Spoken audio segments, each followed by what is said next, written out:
So magandang araw po sa inyo lahat mga ka-Prime. Ako po si Michael De Peralta ng Balasik Studio. Ngayong araw po, makakasama po natin ang binansagang First Lady Gapper ng Pilipinas, kauna-unahang mananari ng Firebird Game Farm, at ang First Lady Gapper na nakakuha at nanalo sa event na 1M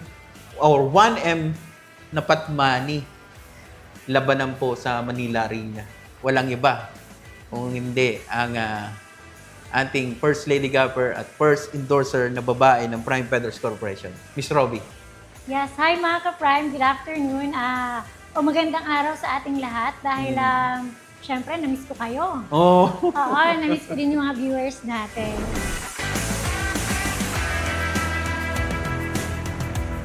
Si Miss Robbie, nabanggit ko kanina, kauna-unahang endorser ng Prime Feathers Corporation.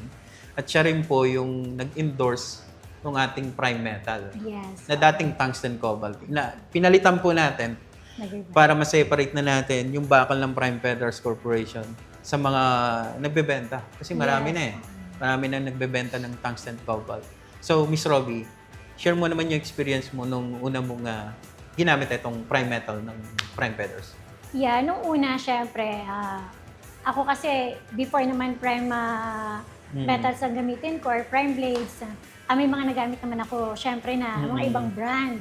So, kinakabahan ako at first. Yun yung una talaga, kinakabahan ako kasi syempre, gumamit ako ng mga nakaraan. Madami na akong mga brand na nagamit na talagang dumadating sa point na nagpuputulan, na nagkakaroon ng disgrasya. Hindi ko naman sinisisi minsan sa bakal, pero dumadating tayo sa, syempre, gawa lang ng tao, ng disgrasya. So, kabado ako nung una. Pero nung nabigyan ako ng chance na sinuma ng swerte, unang bigay niyo sa akin, sunod-sunod ang champion ko. Pag hindi man champion, nagsunod-sunod ang runner-up ko, yung muntik-muntikan mag-champion. Kasi kaming mananari, kahit hindi man champion, kung parating consistent na magandang score. Kasi ako sabi ko nga sa akin, sa mga kaibigan ko, sa mga nagko-comment sa akin, nagme-message, yung mga newcomer, hindi naman ako pagkakatiwalaan like Boss Ato. Hindi ako makabibigyan ng chance ng mga ganyang malalaking tao. Kung Edibong, Boss Celso Salazar, kung hindi ako nakikita nila na umi-score. Yun yung importante, umi-score ka. Kasi kung hindi ka naman umi-score, hindi ka mabibigyan ng chance na makilala ng ibang tao eh. Nabigyan ng chance na pagkatiwalaan na tumari sa entry nila. Unang-una, syempre galing sa Firebird. Kung if not because of Firebird, hindi rin ako makikilala, hindi rin makikita kasi umi-score ang entry ko nun yung Firebird sa online.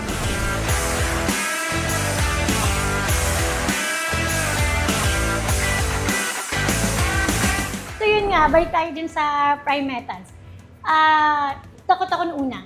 Kasi syempre ginagamit ko din siya sa okay lang kay sir, sa amin. Kasi kaya kong i-explain at lahat, intindido. Paano yung ibang nagpapatari sa akin? Kaya doon ako takot kasi paano ko madisgrasya tapos sa hindi pa manok namin. Kaya nung una, medyo ingat ako.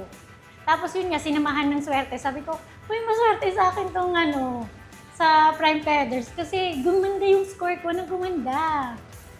That time, nasa Manila Arena na ako laban. So yun, nung una talagang andun yung kaba. Pero habang tumatagal, yung kumpiyansa. Kumpiyansa. Yes. Na nandun yung quality.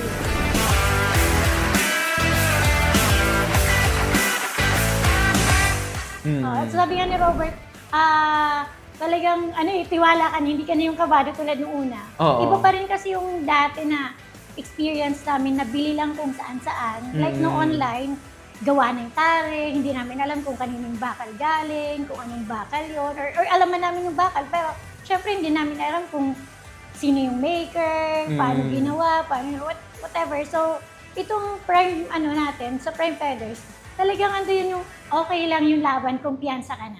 Wala na yung kaba-kaba na baka Ganyan po ka-down to earth yung ating national endorser. Nabanggit pa niya, swerte. Ay, yes. Pero kasama yan. Kasi, kuya, may time tayo na andun yung magaling na yung ano yung manok Oo. kung wala kang swerte. Kahit ang sugal man yan, sabi nga ng boss ko, kasama kailangan ng swerte. Swerte.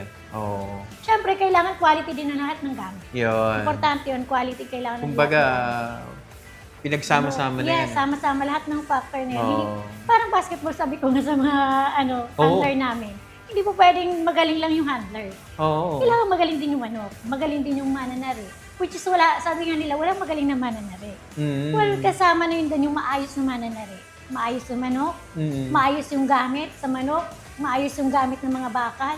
Yun. Kasi, tsaka swerte. Hindi po pwedeng isa lang eh. Marami na tayong bakal dito sa Prime Feathers, ano, Miss Robbie. Prime Blades natin. May apat yan. Tapos may bago pa tayong palabas na Phoenix Cut. Yeah. No? Bakit eto pa rin yung nakikita mo na parang gustong-gusto mong bakal ng Prime Feathers Corporation, yung Prime Metal? Ano yung nakita mo sa Prime Metal? Well, kuya, dyan ako nag-start. Ako kasi, sabi ko nga sa mga customers natin, mga buyers, kung saan kayo nagpapanalo, saan kayo hiyang, doon kayo. Oh. Hindi ko naman sinabi na hindi nila na mag-focus lang sila doon, nang hindi magta-try or Siyempre, kailangan din natin, mga manok nga, nag-ano. Pero ako kasi kung saan ako hiyang, doon ako eh. Hanapin mo kung saan ka hiyang. Kung saan ka hiyang. Yan. Bakit ako maghahanap ng mas maganda? Eh, ito maganda na to sa akin eh. Maganda ng score ko. Maganda na rin ang score ni Robert ko. Pero syempre, nagtatry din kami. Kailangan din natin makipagsabayan. Pero yung favorite at favorite, dun pa rin at doon.